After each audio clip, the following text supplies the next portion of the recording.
Assalamu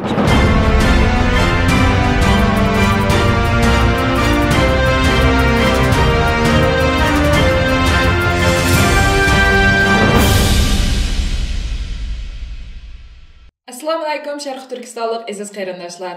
Dünya Uyghur Qurultayı Tur televiziyasining Habli xabar va Malayziya programmasiga xush keldinglar. Men Shahrizod G'ayrat. Tuvanda 2019-yili 8 martdan buyon dunyoda yuz bergan Uyg'urlarga munosabatlik ba'zi muhim uchurlarni sizlarga qisqacha xotirlatib o'tmoqchimiz.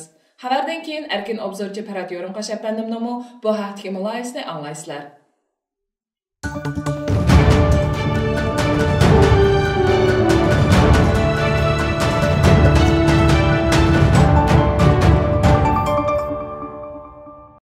6 Mart BDT'deki faaliyetlerden keyin Belgiya paytaxtı Brüksel'e yetip gelgen Dünya Uyghur Qurultayı reisi Dolqun Eysa Efendi 7 Mart günü taklifga binoan Avrupa İttifaqı'nın Tashqi ishlar ministerligida uyushtirilgan ma'lumot qilish yig'inida qatnashib, Sharq Turkistonning navbatdagi jiddiy vaziyati va jazo lagerlari masalasi to'g'risida doklad taqdim qildi.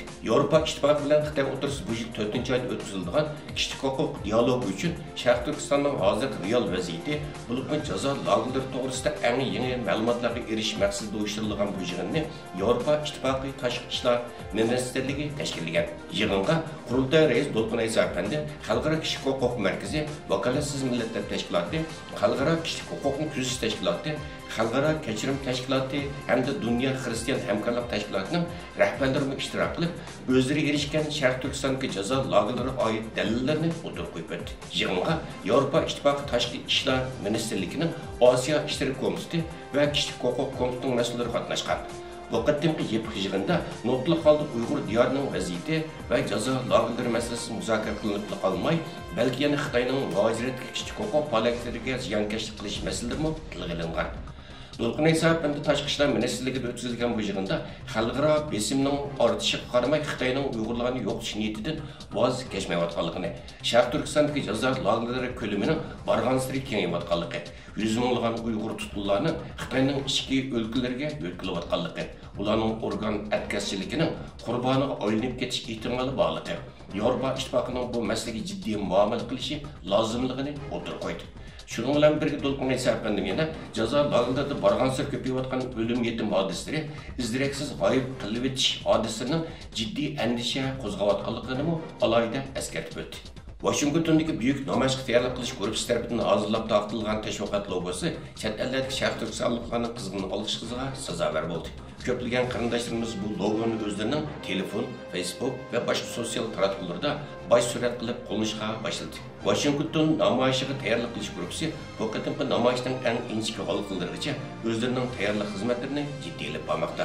Washingtonning Freedom Plaza maydonida 6 aprel Amerika vaqti 13dan 17gacha elib berilgan bu qatimki keng ko'lamli namoyish Dünya Uyghur Qurultayıning chaqirig'ida 2018-yil 4-oyning 27 kuni Brükseldagi Avrupa İttifaqıning oldida o'tkazilgan va yana shu yil 11-oyning 6-kuni Janvardagi BDT binosining oldida o'tkazilgan zo'r ko'lamli namoyishlardan keyingi yana bir qatimli keng ko'lamli namoyishlarning biridan iborat.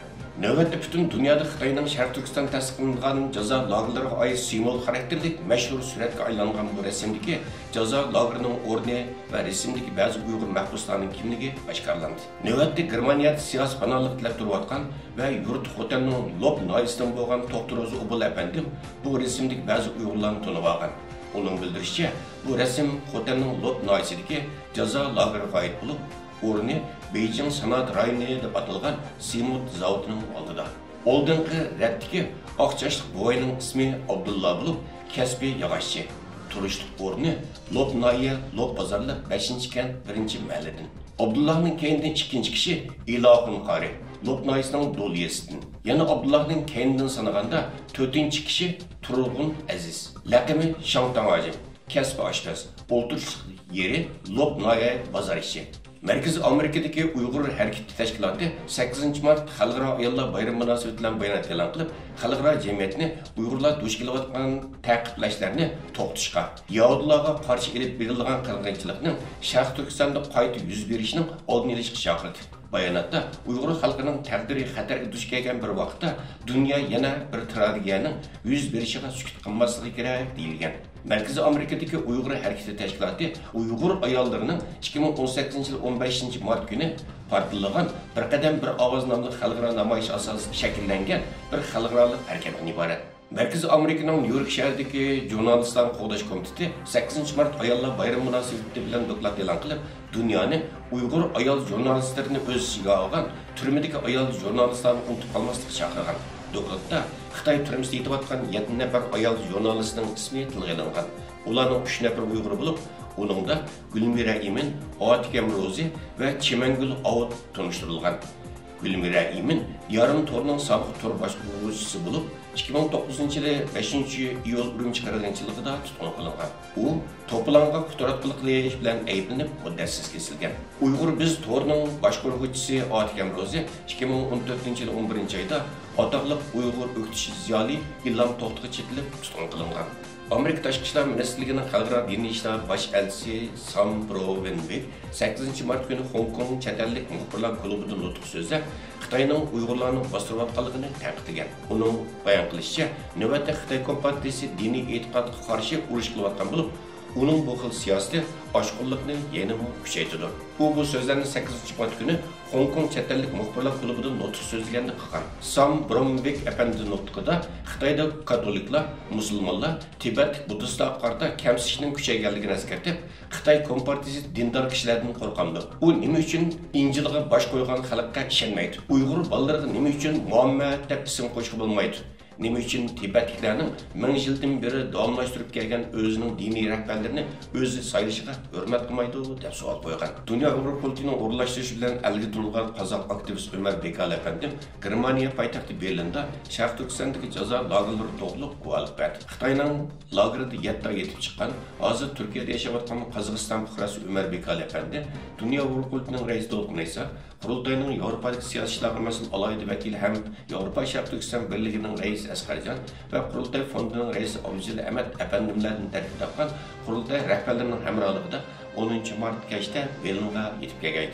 Ömer Bekali Tahdid asriki xalqlar tashkilotining taklifiga binoan 11 mart kuni Germaniya poytaxti Berlinda axborot yig'ini o'tkazib, Xitoyning jazo lagerlari masalasi bo'yicha muxbirlarning savollariga javob berdi. Qurultay raisi To'lqin Isa apandi bu yig'inda muxbirlar va yig'in ahlini Sharq Turkistonning navbatdagi vaziyati hamda jazo lagerlari to'g'risida eng yangi ma'lumotlar bilan ta'minladi. Bu yig'inga muxbirlardan sirt Margareta Pauz qatorliq Germaniya parlamentining a'zolari qatnashib, Xitoyning kishilik huquq tafsirlantiruvchiligi va Sharq Turkistondagi jazo lagerlarini ayblab so'z qildi va Germaniya hukumatining Yevropa ittifoqining va G'arb demokratik davlatlarining jazo lagerlari masalasiga jiddiy diqqat qilayotganligini bildirdi. Tahdid asriki xalqlar tashkilotining direktori Ulyur Delius apandi bu yig'inga riyosatchilik qildi. Muxbirlar jazo lagerlari to'g'risida Ömer Bekali'dan har turli savollarni so'radi.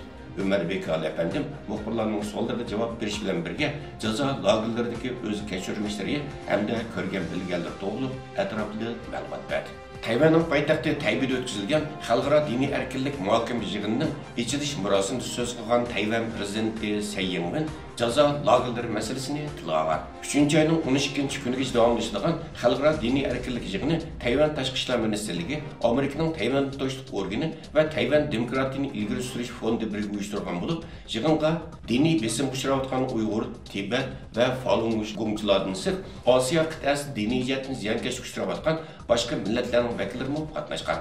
Uyg'urlarga vakolatan Uyg'ur faoliyatchi O'rkash Davlat, Uyg'ur advokat Nuri Turkal, Uyg'ur faoliyatchi Roshan Abbas, Dunyo Uyg'ur qurultiyining Yaponiyadagi vakili Ilhom Mahmud apandi, Uyg'ur faoliyatchi Anvar To'xta apandilar ishtirok qilgan. Tayvanda chaqirilgan xalqaro diniy erkinlik yig'inining ichilish marosimida Tayvan prezidenti Tsai Ing-wen nutq so'zlagan bo'lib, so'zlagan so'zda jazo lagerlari masalasini tilga olib, Xitoyning atalmish tarbiyalash markazini ichish orqali o'zining siyosiy maqsadiga yetish u yoqda tursin, mag'lubiyat tarafiga qarab qadam bosganligini ta'kidlab o'tgan. 10 mart yakshanba kuni Xitoydagi lagerlar masalasini bo'lib, u lagerlar yetayotgan qozoqlarning masalasini dunyoga oshkorlash uchun faoliyat qilib, bu jihatda belgilik ta'sir qo'zg'agan qozoq faoliyatchi Serikjon Belashning milliy o'chmanlikni targ'ib qilgan degan gumon bilan tutqun qilinganligi haqida xabar tarqaldi. Serikjonning tutqun qilinganligi xabari ijtimoiy axborot vositalarida va Birlashma agentligi, Fransiya agentligi, Washington pochtasi qatorliqlarda keng xabar qilinib, kuchli inkas paydo qildi. Dunyo Uyg'ur qurultiyi Serikjon Belashning tutqun qilinishi va uning lagerlardagi qozoqlar, shuningdek yana Uyg'ur va boshqa millatlarning taqdiriga ko'ngil bo'lish faoliyatlarining daxil tarzga uchrashiga alohida diqqat qilgan bo'lib, Qurultay tarafidan bu vaqtda maxsus bayonot e'lon qildi. Dünya Hukuku'nun reis Dolqun Aysapendi, Serikcan'ın tutqun qilınışını bütünlüğü siyasi qararda qaraydiganligini ifade qildi. Dolqun Aysapendi sözde Serikcan bilishning o'zining fikr qilish huquqidan foydalanib turib, Xitoy lagerlarida yetayotgan 1 milliondan oshiq Uyg'ur va Qozoq qatorliq millatlarning dardini dunyoga oshkorlaganligini eskartib, Qozog'iston hukumatining qarori Qozog'istonning o'z qonunlariga va xalqaro qonunlarga xilof deb ko'rsatdi. Dünya Ana Dil Günü münasebeti bilan Germaniya Uyg'ur Onalar Birligi tarafidan 10 mart günü Germaniyaning Myunxen shahrida o'tkazilgan zo'r ko'lamli madaniyat san'at faoliyati Germaniyada yashayotgan Uyg'ur jamoatini alohida suyundirdi. 3 soatdan ortiq davom qilgan bu qatimki faoliyatda Germaniya Uyg'ur Onalar Birligi tarkibidagi Bo'g'di Uyg'ur Ona til maktabining 100 nafarga yaqin o'quvchisi Uyg'urcha tepishmoq, she'r, nasr, naqsh usul, muzika, milliy kiyim ko'rgazmasi qatorliq turlarni o'z ichiga olgan suhbatlik san'at nomerlarini o'g'irlab faoliyatga qatnashgan butun ota-onalarni alohida ta'sirlantirdi. Bulutma bütünleydikidek Germaniyada tug'ilgan bu o'smirlarimiz tarafidan istiqlol marshi o'rinlanganda zaldagi qarindoshlarimiz hayajondan ko'zlariga yosh ilishdi. Germaniya Uyg'ur Onalar Birligi o'tgan yil aprelda qurilgan bo'lib, 100 ga yaqin muqim a'zosi bor.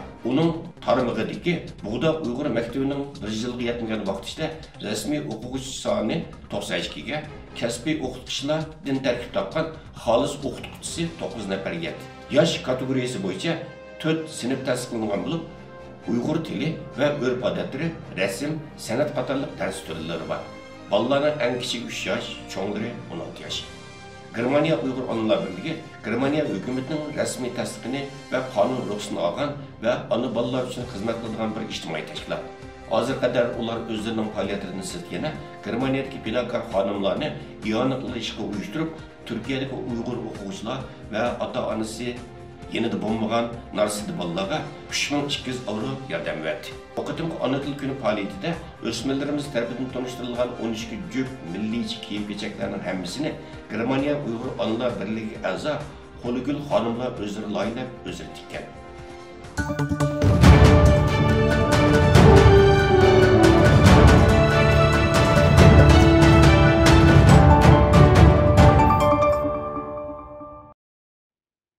Hürmetli Ferhat efendim, siz bu buratlık hadislarga yaqindan qaraysiz? Rahmat Sherzod xonim. Endi yuqorqi xabarlanishda menga qattiq ta'sir qilgani bu 10 mart kuni Dunyo Ona Dil Kuni munosabati bilan bu Germaniyadagi Uyg'ur Onalar Birligi tarafidan uyushtirilgan bu madaniyat san'at faoliyati bo'ldi. Kulimi munoyat so'rdi. Endi bu faoliyat xuddi xabarda o'tilgandek 100 ga yaqin mushu Germaniyada tug'ilib o'sgan bizningki aqlliq o'smirlarimiz mahorat ko'rsatdi va butun ota-onalarni alohida ta'sirlantirdi, hayajonlantirdi, hammamizning ko'ziga yosh keldi. Chunki endi bu yerda muajiratda yashayotgan qarindoshlarimiz orasida o'zimizningki madaniyatni bo'lib ona tilimizni bu yerda yosh o'smirlarimiz orasida o'zimizning ona tilimizni qo'llab qilish intayin muhim. Biz bu ona tilimizni qo'llab qilishmi bizningki milliy harakatimizning eng asosli vazifalarning biri. Allah razı olsun. Hazır kadar mayli Qozog'istondan tortib Qirg'izistongacha bo'lsin, Amerikada bo'lsin, Avstraliyada bo'lsin, Turkiyada bo'lsin va Yevropa ellarida bo'lsin, bu yerdagi butun tashkilotlarimiz Uyg'ur jamoatchiligi o'xshamagan shaklda turli bu ona tili, Uyg'ur ona tili maktablarining kurslarini ichib zo'r fidokorliklar bilan, zo'r jasoratlar bilan bizningki muajiratdagi yosh o'smirlarimiz orasida o'zining ona tilini qo'g'dab qilish qanday zo'r kuch sarf qilyapti, fidokorlik ko'rsatyapti. Albatta ularga qayta minnatdorlik bildirishimiz kerak va bu ona tili maktabida dars berayotgan o'qituvchilarning hammasi degidek bu ishdan sirtqi fidokorlik ko'rsatib, bir hech qanday haq talab qilmay dars berib kelyapti. Bu insonni hayajon solgan bir ahvol. Endi bu yerda ona tilniki muhimligini ta'kidlab o'tdim. O'tganda bir Xitoy tadqiqotchi tarafidan yozilgan bir tadqiqot maqolasini o'qib qoldim. Uningda deyilgan Sharq Turkistonchilarning qo'lidagi 4 cho'ng ko'zirni sanab chiqqanida bu ko'zirninki birsi bizningki chiroy shaklimizning Xitoylar bilan o'xshamasligi. Bu birinchi ko'zir. Ikkinchisi Uyg'urlarning tarixi. Bu ikkinchi ko'zir. Uchinchisi Uyg'urlarning musulmon bo'lganligi. Uchinchi ko'zir. To'rtinchisi ularning ona tili, ya'ni to'rtinchi ko'zir. Deb sanab kelib bu ko'zirlarning ichida eng xatarligi bu yerda ularning qo'lidagi eng cho'ng ko'zir, ya'ni ularningki o'zininki ona tili, ana tiliga ega bo'lganligi. Ularning ana tilini yo'qotmaguncha bu Uyg'urlarni assimilyatsiya qilish, butunlay bularni assimilyatsiya qilib yo'qotish mumkin emas degan. Ya'ni Xitoy tadqiqotchilari bu yerda ona tilining muhimligini bu yerda alayda. Shuning uchun men ishonaman bundan keyin dunyoning har qaysi ellarda yashayotgan qarindoshlarimiz Uyg'ur ona tilini qo'llab qilish uchun bundan keyin texnik davomli ravishda fidokorlik ko'rsatdi degan ishonchdaman. Rahmat sizga Farhod efendim. Hürmetli televizor ko'ruvchilar, shuning bilan bu qitimliq xabar va mulohaza programmamiz bu yerda oxirlashdi. Kelar qitimliq programmamiz ko'rishaylik. Xayr xo'sh.